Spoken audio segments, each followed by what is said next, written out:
Les amis de Free Ligue 1, salut à tous, très heureux de vous retrouver. Soyez les bienvenus ici dans un petit écrin caché au milieu de Boulogne-Billancourt, la Villa Escudier. Là nous attend notre hôte du jour, c'est monsieur Alexandre Letellier, gardien du Paris Saint-Germain. J'avais envie de l'interroger sur qu'est-ce qu'un statut de numéro 3, voire de numéro 4, comment on vit ça quand on est joueur professionnel?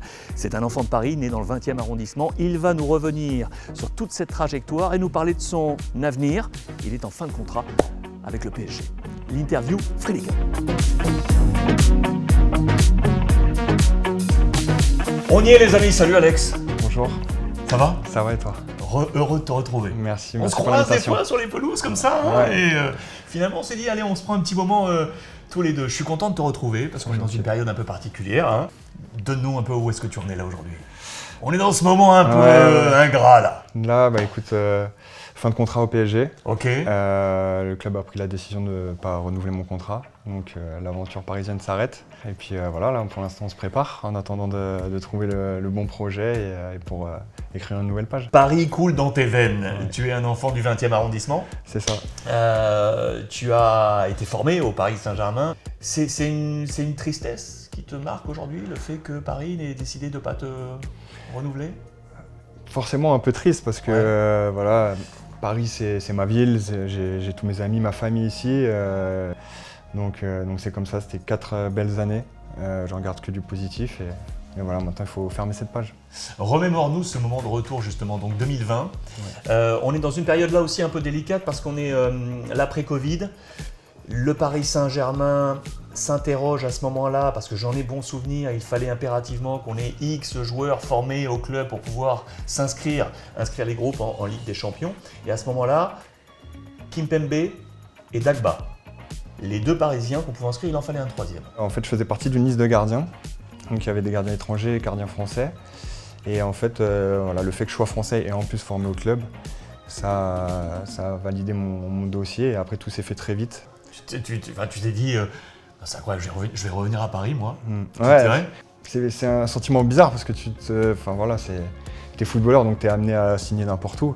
Mais bon, dans ce moment-là, Paris, et puis t'y crois pas trop en fait. C'est le métier aussi, donc t'arrives là-bas et puis t'es déterminé parce que quand tu sais dans quelle équipe t'arrives, faut pas passer pour un pitre donc.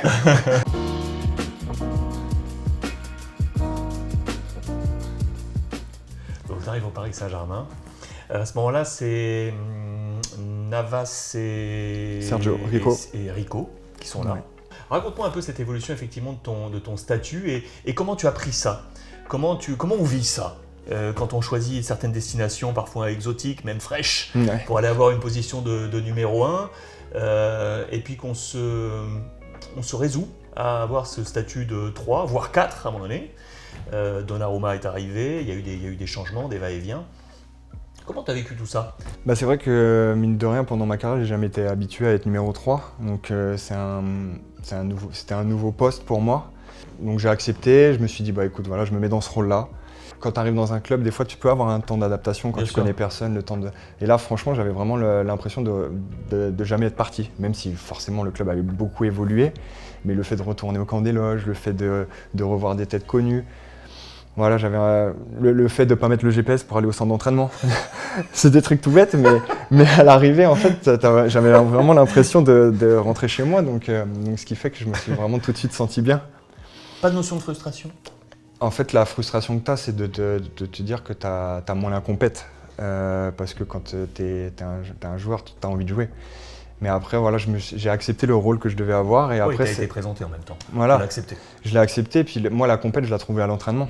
Il fallait que je montre ça parce que les mecs avec qui m'entouraient, je pense qu'ils avaient besoin d'un mec aussi qui se donne à fond parce que si à chaque frappe il y avait un but, ça les aurait vite saoulés. Je reviens donc en arrière, juste avant Paris, tu le disais, des années où tu as dû voyager, aller à droite, à gauche, pour t'emmener même jusqu'en Europe du Nord. Est-ce qu'on peut revenir là-dessus avec des passages en Ligue 2? Qu'est-ce qui t'a enrichi de ces étapes-là? Donc tu es formé à Paris. Je suis formé à Paris, je signe du coup mon premier contrat pro à la sortie du centre à Angers. À Angers, ok. Où du coup à Angers je reste sous contrat de 10 ans en tout. Je termine à Angers en étant numéro 1 en Ligue 1. L'année où je dois commencer ma saison pleine en tant que titulaire, je me fais les croisés. Puis c'est vrai que j'ai eu la chance de revenir très bien parce que je reviens en finissant avec 10 matchs au total. Donc, entre la Sur une Ligue 1, saison qui aurait dû être blanche. sur une saison qui aurait dû être blanche, entre la Ligue 1 et puis terminer avec une finale de Coupe de France contre Paris en plus. Exact, contre Paris. Donc j'étais content. Puis derrière, repart une nouvelle saison avec Angers. Donc je repars numéro 1. Le début de saison se passe pas très bien. Et à la mi-saison, du coup, je suis prêté aux Young Boys de Berne, où je garde vraiment un très très bon souvenir. C'était une magnifique expérience où j'ai retrouvé Guillaume Haro là-bas. La Suisse. Et la Suisse, c'était vraiment top. En plus, on est champion à la fin de l'année, on fait finale de Coupe de Suisse. À la suite de ça, du coup, je reviens à Angers, où je suis reprêté à 3, où là, malheureusement, c'est pas du tout bien passé. À la suite de ça, je reviens et là, je fais le pari de partir en Norvège pendant 6 mois. Tu avais déjà des enfants et compagnie? J'avais mon petit garçon pour l'instant. Ouais. Ok. Ma fille est née à Paris, Ok. mais j'avais déjà mon petit garçon qui a fêté ses 2 ans là-bas, donc il était D'accord. vraiment tout jeune. Ouais. C'était une belle expérience, ça m'a fait voir autre chose. Ça m'a fait aussi valider le fait que je déteste le froid. Parce que c'est vrai que le dernier match de la saison, c'était le 1er décembre, je crois.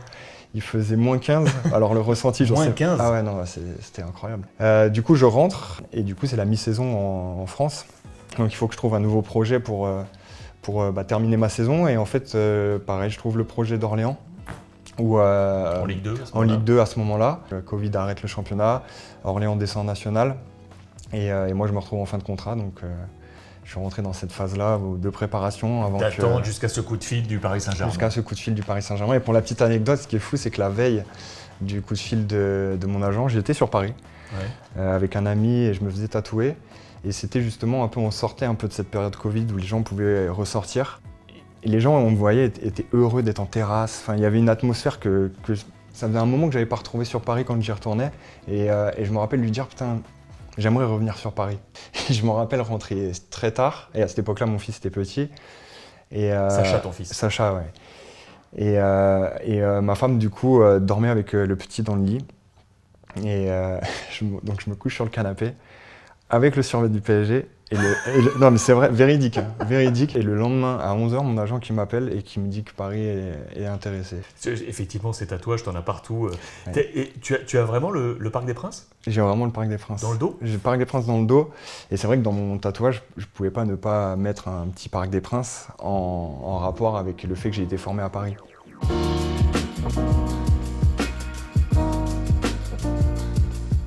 J'ai ce bras-là qui va être plus en rapport avec la religion. D'accord. J'ai les yeux de ma femme, Ok. Comment se prénomme ton épouse? Chloé. Chloé. Ici, il y a un petit peu voilà, tout ce qui touche un peu au jeu, parce que je suis un grand fan de poker, Fan de NBA, de basket casino. américain, fan de... Bah, j'ai un ballon de basket tatoué sur, Ah ouais. sur la cuisse et un ballon de foot Ailé derrière l'oreille gauche. pour mes initiales. Ok. Et en même temps les initiales du prénom de ma mère. Qu'est-ce que tu fais, Alex? Qu'est-ce qui va se passer, du coup? Ce qui est difficile, en fait, c'est de ne pas avoir une date de reprise et d'avoir un objectif pour être prêt. Donc voilà, je m'entraîne comme un fou pour garder une bonne condition et être prêt au moment où un projet va s'offrir à moi. Donc je suis ouvert à tout, j'aimerais repartir à l'étranger pour connaître une autre culture, faire vivre ça à mes enfants aussi. Il est comment, Alex, le papa? C'est Jade, ta petite, hein? Ouais. Il est comment avec ces deux schtroumpfs là? Ah, c'est papa poule, hein. Ah ouais, Ouais. ça m'étonne pas du Je tout, hein? suis sévère, Ouais. je pense que je suis plus sévère que ma femme, Ouais.